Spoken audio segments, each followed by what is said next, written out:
Our secret taste recipe is to cook with lemon care. Kutti's Healthy Samayal.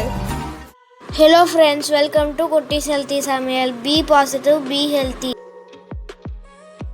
நாம் இன்றைக்கி டேஸ்டியான 2 வகை chutney recipes பார்க்கலாமா? அதுக்கு முன்னாடி நம்ம சேனலை சப்ஸ்கிரைப் பண்ணாதவங்க சப்ஸ்கிரைப் பண்ணிவிட்டு பக்கத்தில் இருக்க பெல் பட்டனை கிளிக் பண்ணிக்கோங்க. ஆல் ஆப்ஷனை கிளிக் பண்ணுங்கள். அப்போ தான் நாங்கள் போடுற எல்லா வீடியோஸோட நோட்டிஃபிகேஷன்ஸ் உங்களுக்கு வரும். இது வரைக்கும் சப்ஸ்கிரைப் பண்ண எல்லாருக்கும் தேங்க்யூ ஸோ மச். நாம் இன்றைக்கி ரொம்பவும் டேஸ்டியான ஹெல்த்தியான 2 வகையான சட்னி ரெசிபி பார்க்க போகிறோம். இது இட்லி, தோசை, சப்பாத்தி எல்லாத்துக்குமே ரொம்ப சூப்பர் காம்பினேஷனாக இருக்கும். இப்படி நீங்கள் செஞ்சு கொடுக்கும்போது கண்டிப்பாக பிள்ளைங்கள்லேருந்து பெரியவங்களுக்கு எல்லாமே எக்ஸ்ட்ரா தான் சாப்பிடுவாங்க. அந்த அளவுக்கு டேஸ்ட் இருக்கும், ரொம்ப டிஃப்ரெண்ட்டாகவும் இருக்கும். இது எப்படி செய்யுதுன்னு வீடியோ ஸ்கிப் பண்ணாமல் பாருங்கள். அப்போ தான் உங்களுக்கும் புரியும், இன்ட்ரெஸ்டிங்காக இருக்கும், எங்களுக்கும் அது சப்போர்ட்டிவாக இருக்கும். முதல்ல நம்ம பார்க்க போது மாங்காய் வெந்தய சட்னி தான்.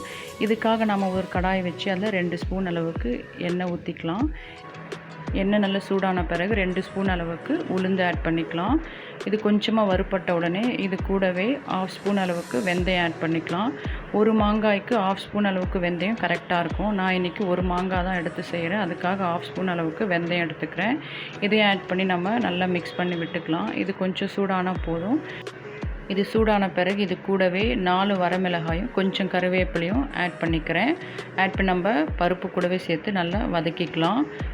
இது நல்லா வறுந்த பிறகு இது கூடவே 1/2 ஸ்பூன் அளவுக்கு பெருங்காயத்தூள் ஆட் பண்ணிக்கிறேன். நீங்கள் கட்டி பெருங்காயம் கூட ஆட் பண்ணிக்கலாம். 1/2 ஸ்பூன் அளவுக்கு ஆட் பண்ணி இதையும் நம்ம கூட சேர்த்து நல்லா மிக்ஸ் பண்ணி விட்டுக்கலாம்.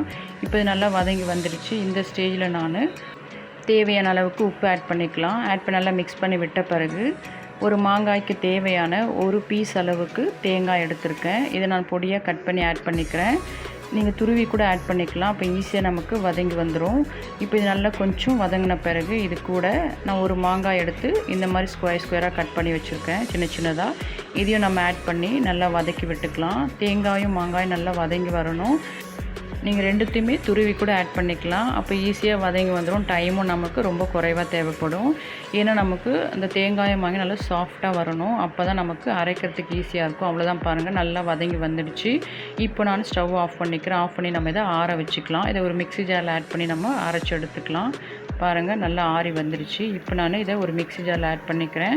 நீங்கள் தேவையான அளவுக்கு கொஞ்சமாக தண்ணி விட்டு அரைச்சிக்கோங்க. நான் இன்றைக்கி துவையல் மாதிரி தான் நான் அரைச்சி எடுத்திருக்கேன். ஏன்னா இது போல் நீங்கள் அரைக்கும்போது சாதத்தில் கூட பிசைஞ்சு சாப்பிட்லாம், அந்த அளவுக்கு டேஸ்டியாக இருக்கும். நம்மளோட மாங்காய் வெந்தய சட்னி சூப்பர் ரெடி ஆகிடுச்சு. இதை நம்ம ஒரு பவுலில் ட்ரான்ஸ்ஃபர் பண்ணி தாளித்து சர்வ் பண்ண வேண்டியதான். நான் 2 சட்னியும் சேர்த்து கடைசியாக தாளித்து ஆட் பண்ணுவேன். இது ரொம்பவும் சூப்பர் டேஸ்ட்டில் டிஃப்ரெண்ட் டேஸ்ட்டில் இருக்கும். பார்க்கவும் ரொம்ப அட்ராக்டிவாக க்ரீனிஷாக இருக்கும். சாப்பிட்றதுக்கும் அவ்வளோ டேஸ்டி. நீங்களும் செஞ்சு பார்த்துட்டு உங்கள் எக்ஸ்பீரியன்ஸ் எங்களுக்கு கமெண்ட் பண்ணுங்கள். அடுத்ததான் நம்ம பார்க்க போது வெங்காய சட்னி, அதாவது தக்காளி இல்லாமல் எப்படி டேஸ்டியாக செய்கிறது தான் பார்க்க போகிறோம். இதுக்காக ஒரு கடாய் வச்சு 2 ஸ்பூன் அளவுக்கு எண்ணெய் ஊற்றிக்கிறேன். எண்ணெய் சூடான பிறகு இதில் 2 டேபிள் ஸ்பூன் அளவுக்கு உளுந்து ஆட் பண்ணிக்கிறேன். அது டேபிள் ஸ்பூன்றது பெரிய ஸ்பூனில். ஸோ அந்தளவுக்கு நான் உளுந்து ஆட் பண்ணி நல்லா நம்ம எண்ணெயில் வறுத்துக்கலாம். லைட்டாக வாசம் வரும். அந்த டைமில் நம்ம 2 வரமிளகாய், ஒரு சின்ன நெல்லிக்காய் சைஸ் அளவு புளி, ஒரு சின்ன துண்டு இஞ்சி, ஒரு 4-5 பல் பூண்டு, இதை நம்ம பொடியாக கட் பண்ணி இதோட ஆட் பண்ணிக்கலாம். புளியும் காரமும் உங்கள் டேஸ்ட்டுக்கு ஏற்றா போல் கூடவோ குறையவோ ஆட் பண்ணிக்கோங்க. நாங்கள் இந்த அளவுக்கு தான் காரமும் புளியும் சாப்பிடுவோம், அதனால் இந்த அளவுக்கு நான் ஆட் பண்ணுறேன்.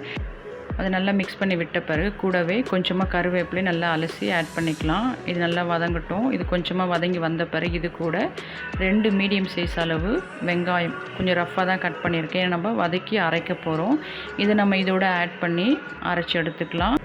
இந்த ஸ்டேஜில் இதுக்கு தேவையான அளவுக்கு உப்பு ஆட் பண்ணிக்கலாம். உப்பு ஆட் பண்ணி நல்லா நம்ம வதக்கி விட்டுக்கலாம். இதுவும் நல்லா நமக்கு வதங்கி வரணும். அவ்வளோதான், ஆட் பண்ண எல்லா பொருளுமே நல்லா சாஃப்டாக வதங்கி வந்துடுச்சு. இப்போ நம்ம ஸ்டவ் ஆஃப் பண்ணி ஆற வச்சுக்கலாம். இது ஆறின பிறகு ஒரு மிக்ஸி ஜாரில் ஆட் பண்ணி நம்ம அரைச்சி எடுத்துக்கலாம். நம்மளோட சூப்பரான வெங்காய சட்னியும் ரெடி ஆகிடுச்சு. இதையும் நாம் கொஞ்சமாக தண்ணி ஆட் பண்ணி அரைச்சா போதும். நமக்கு திக்காக இருந்தால் டேஸ்ட் இருக்கும். இந்த அளவுக்கு அரைச்சி எடுத்தாச்சு நல்லா நைஸாக. இப்போ இதை ஒரு பவுலில் ட்ரான்ஸ்ஃபர் பண்ணி 2 சட்னியும் நம்ம இப்போது தாளிச்சிக்கலாம். சூப்பராக பாருங்கள், வெங்காய சட்னியும் மாங்காய் வெந்தய சட்னியும் ரெடி ஆகிடுச்சு. இந்த வெங்காய சட்னி இட்லி, தோசை, சப்பாத்திக்கு ரொம்ப சூப்பர் டேஸ்ட்டாக இருக்கும். ஆனால் மாங்காய் வெந்தய சட்னி சாதத்தில் கூட பிசைஞ்சு சாப்பிட்லாம், ரொம்பவும் டேஸ்டியாக இருக்கும். இப்போ இது தாளிக்கிறதுக்காக நம்ம ஒரு சின்ன பேன் வச்சுக்கலாம். இதில் தேவையானவளுக்கு எண்ணெய் ஆட் பண்ணி 1 ஸ்பூன் அளவுக்கு நான் கடுகு ஆட் பண்ணிக்கிறேன். கடுகு வந்து உங்களுக்கு தேவையான அளவுக்கு ஆட் பண்ணிக்கோங்க. நாங்கள் நிறைய கடுகு ஆட் பண்ணி தாளிப்போம், அதனால் நான் 1 ஸ்பூன் அளவுக்கு ஆட் பண்ணுறேன். கடுகு நல்லா பொரிஞ்ச பிறகு ஸ்டவ் ஆஃப் பண்ணிக்கலாம். ஸ்டவ் ஆஃப் பண்ண பிறகு நாம் கொஞ்சமாக பெருங்காயத்தூள் ஆட் பண்ணிக்கலாம். அது ஒரு 1/4 ஸ்பூன் அளவுக்கு, அது ஒரு ஃப்ளேவருக்காக தான். அது கூடவே கொஞ்சமாக கருவேப்பிலையும் ஆட் பண்ணி நம்ம மிக்ஸ் பண்ணி சட்னியில் ஆட் பண்ணிக்கலாம். பெருங்காயத்தூள் இது போல் தாளிக்கும் போது கொஞ்சமாக ஒரு 1/4 ஸ்பூன் அளவுக்கு ஆட் பண்ணிங்கன்னா அது ஃப்ளேவர் ரொம்ப சூப்பராக இருக்கும்.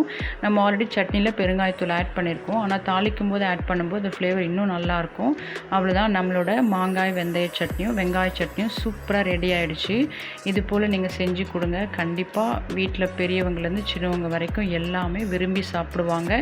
இன்னும் வேணும்னு கேட்பாங்க. அந்த அளவுக்கு டேஸ்டியான டிஃப்ரெண்ட்டான ஒரு சட்னி இது.